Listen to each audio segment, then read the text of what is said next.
Are there any guitar players in the house? Good. It takes 3 or 4 guitar players to equal 1 piano player for me. So I get on YouTube and I look at all these different amazing piano players. Carl knows all about them, and I wanted to ask him about some of these different players. Like Willie the Lion Smith. What was he kind of famous for, and what was his feel all about? And well, he was part of the Harlem Stride movement. The other well-known players in that genre were James P. Johnson and Donald Lambert and Fats Waller. And Willie the Lion, they all did the stride left hand, which came out of ragtime. And if your ragtime was about here, the stride opened it up and made it a bigger jump, hence they called it a stride. You know.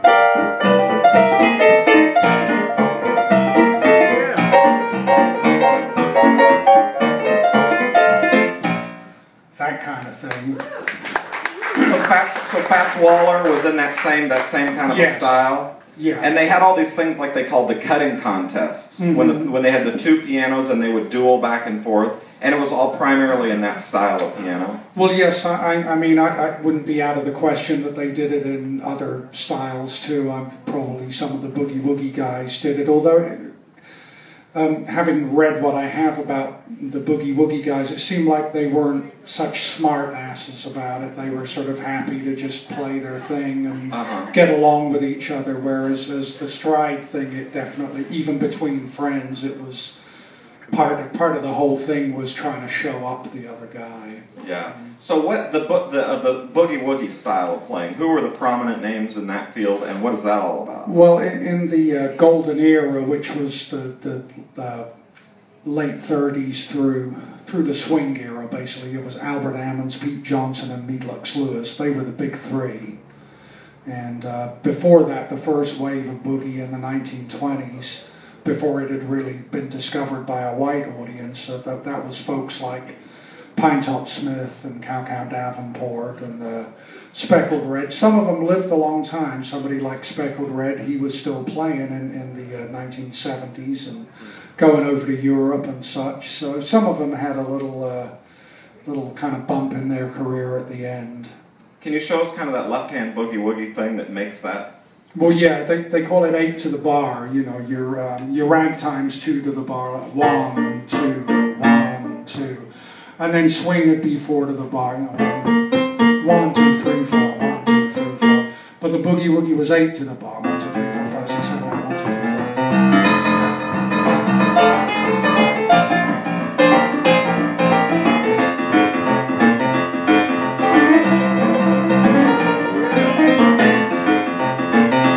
And there's endless variations of those left hands that you can do. There's all kinds of different ways. Well, that's what I was going to ask you, is what was the difference between the ragtime and the boogie-woogie, and what was the other one you mentioned? One was 2 to the bar is the ragtime stuff, and then jazz is the 4 to the bar, and the 8 bar, 8 to the bar. 8 to the bar is the boogie-woogie. But really, I mean, it's a little misleading because only the left hand of the piano is 8 to the bar. The rhythm section would be playing swing, playing 4 to the bar. Oh, well, I'm glad that's not confusing. Yeah. So then when it got into the blues piano world, what was that transition? Who were the guys that really started making the blues transition? Well, it's kind of a long line. I mean, you've got your first wave of guys in the 20s, and perhaps before that, although, you know, until they started making records, it's hard to know what people were playing. But you know, somebody like Roosevelt Sykes, he started recording in 1928 and he finished sometime in maybe even the early 80s. Some of them lived long. And, you know, the blues was an unschooled style and everybody had their own way of doing it. It's trying to think of specifics that I can demonstrate. Well, it's difficult. The name that I think is the most prominent in the blues world is Otis Spann. Right. And why is that, and what was it that he brought to the table? Well, I think he brought something a little new compared to the guys that had come before. He was influenced in particular by Big Maceo, but I think Spann brought some of the church feel to it. The gospel? That was something that wasn't necessarily there in that way before. And I think he had kind of a contemporary sound, Can we hear a little bit of the O's? A little bit. I've sort of trained myself out of playing like him because I feel like everyone plays like him. But I'll see if I can do it.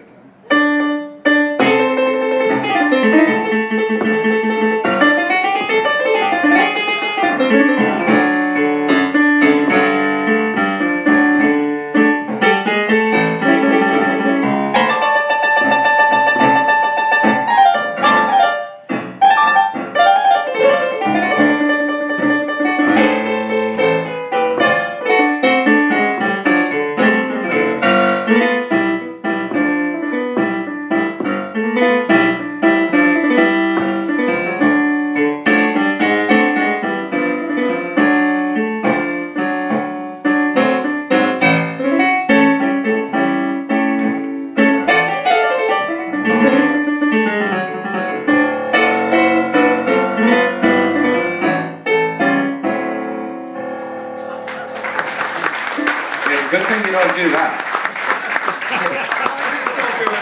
Okay, and then my final person is one of my favorite pianos. Is as ragtag as it gets. Is Professor Longhair. Yeah.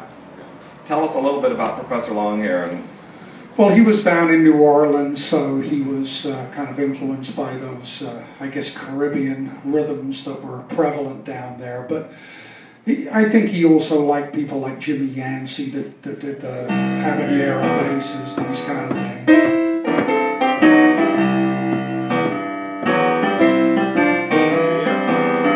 And he started putting rhythms in between, like a...